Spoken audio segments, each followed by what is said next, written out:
This episode of On the Record is brought to you by Walterside Powertrain Group, a global industry leader for highly engineered, mission-critical powertrain systems and complete in-service support for the world's leading off-highway and industrial equipment manufacturers. I'm Executive Editor Kim Schmidt. Welcome to On the Record. Here's an update on what's currently impacting the ag equipment industry.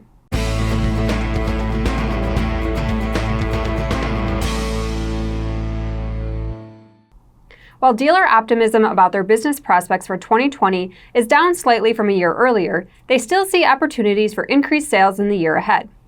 Topping this year's list of best bets is lawn and garden equipment.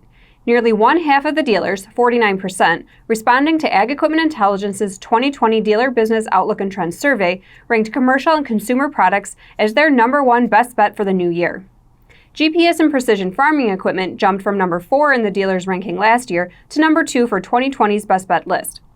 Rounding out the top 5 rankings of products and equipment with the most potential to increase dealers' unit sales during the next 12 months are two-wheel drive utility tractors, planters, and round balers.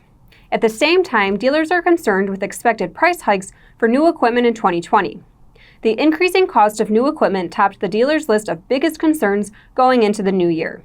Some 60% of dealers are anticipating new equipment price increases in the 1 to 3% range, while 31% say price hikes will be between 4 to 6%. Only about 5% of dealers are reporting that they expect no price increase for 2020. This week's dealers on the move include Greenway Equipment, Sid Instructor and WM Nobe, and Hart Mountain Equipment. Arkansas-based John Deere dealership Greenway Equipment has acquired Moss Implement. This adds 3 stores to Greenway's operation for a total of 31 locations in Arkansas and southwest Missouri. John Deere dealers Sid Instructor and WM Nobe have partnered to form Sid Instructor Nobe Partners. They anticipate officially beginning joint operation of 26 Missouri and Illinois dealerships in January 2020. Powell, Wyoming dealer Hart Mountain Farm Supply has changed its name to Hart Mountain Equipment and is now a full-line Kubota dealer. It had previously been a Case IH dealer. Now here's Jack Zenlika with the latest from the Technology Corner.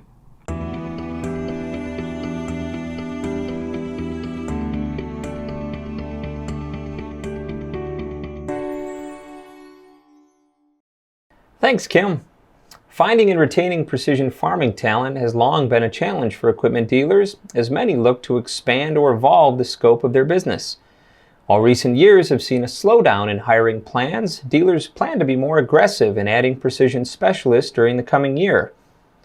According to Ag Equipment Intelligence's 2020 Dealer Business Outlook and Trends report, 19% of North American dealers are forecasting an increase in precision specialist hiring, a nearly 2% increase over 2019 and nearly 7 points above 2018. The report, which tracks hiring and revenue projections for the coming year, reveals that dealers for 3 of the 5 major ag equipment manufacturers forecast measurable growth in precision farming hires in 2020. For the second year in a row, Case IH dealers have the most aggressive precision hiring plans, with 32% forecasting an increase in staff, up from 24% in 2019 and 12% in 2018. Deere dealers were a close second, with 31% anticipating precision staff additions in 2020, up nearly 13% over this year, and representing the biggest year-over-year increase in hiring plans among the major manufacturers. AGCO dealers also plan to increase precision staff, with 20% of survey respondents indicating a desire to add precision personnel in 2020, compared to 16% in both 2019 and 2018. A year after forecasting significant growth, New Holland dealers plan to be more conservative in 2020 in terms of precision hiring. In 2019, some 19% of dealers forecast additional precision hires, more than 5 times the percentage from 2018, but only 9% forecast adding precision staff in 2020.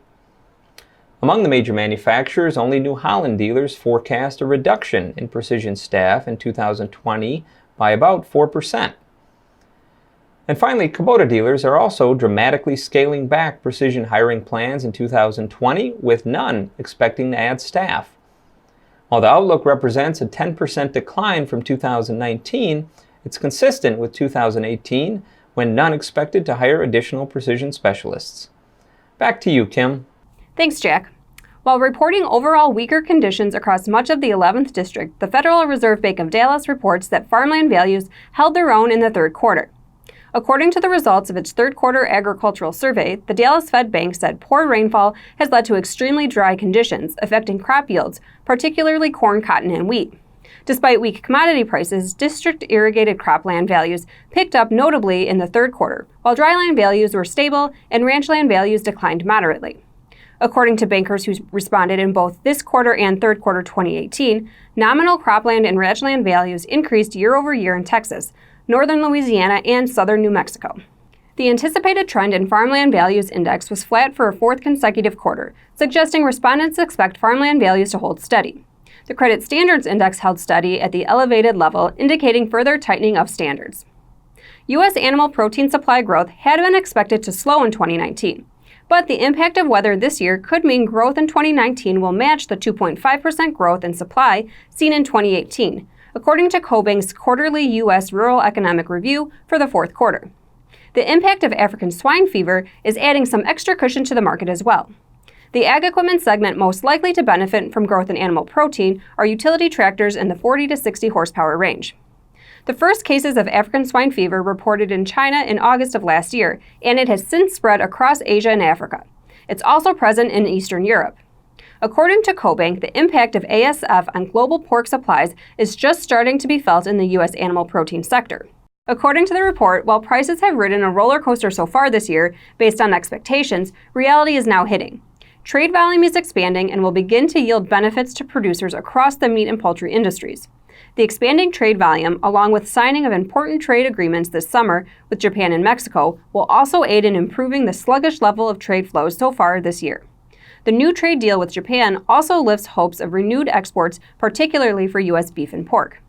According to another CoBank report on ASF, the virus has caused the loss of hundreds of millions of pigs in China and Southeast Asia in less than a year.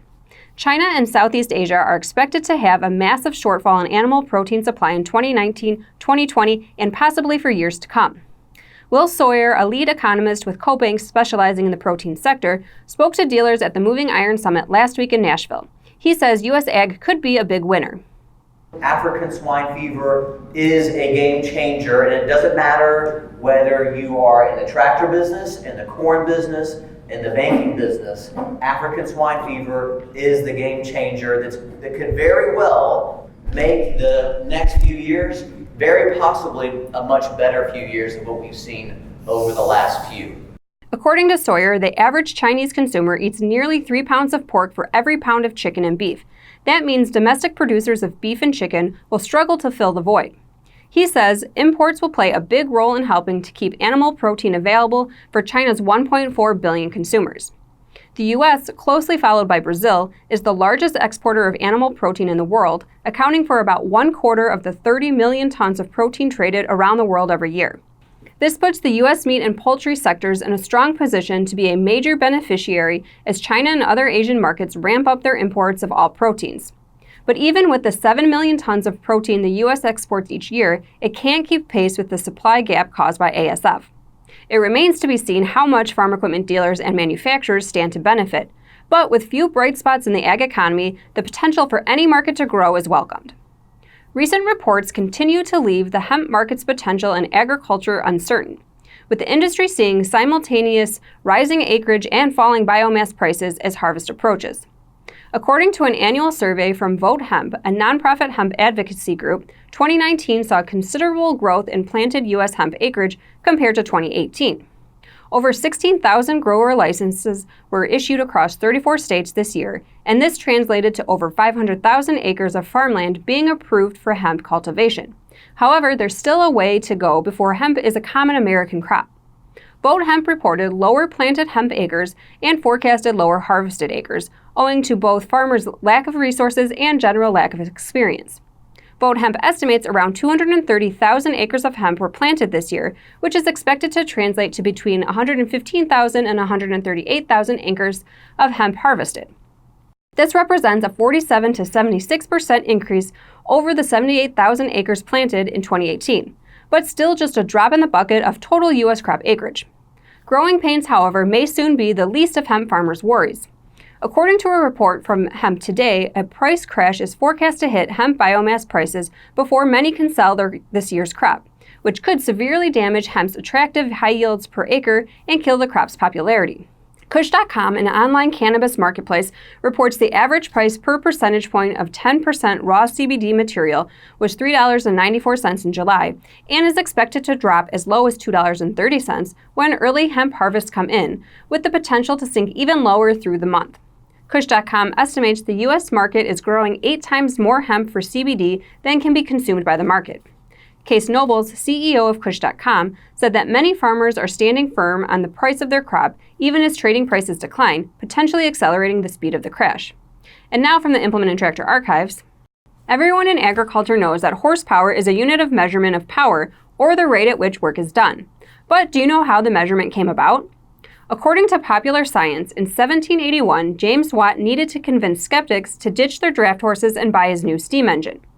To prove his machine's superiority, he measured a horse walking in circles to turn a grindstone in a mill. Watt originally defined it as the amount of power required to lift 33,000 pounds 1 foot in 1 minute, or 500 foot-pounds per second, or 745.7 watts. Watt established the value for horsepower after he determined the strength of the average horse, whose new engine did the work of 35 horses, about the same as today's riding mower. Today, horsepower is used to sell nearly every self-propelled vehicle, from farm tractors to F-150 jets. As always, we welcome your feedback. You can send comments and story suggestions to kschmidt@lestermedia.com. Until next time, thanks for joining us.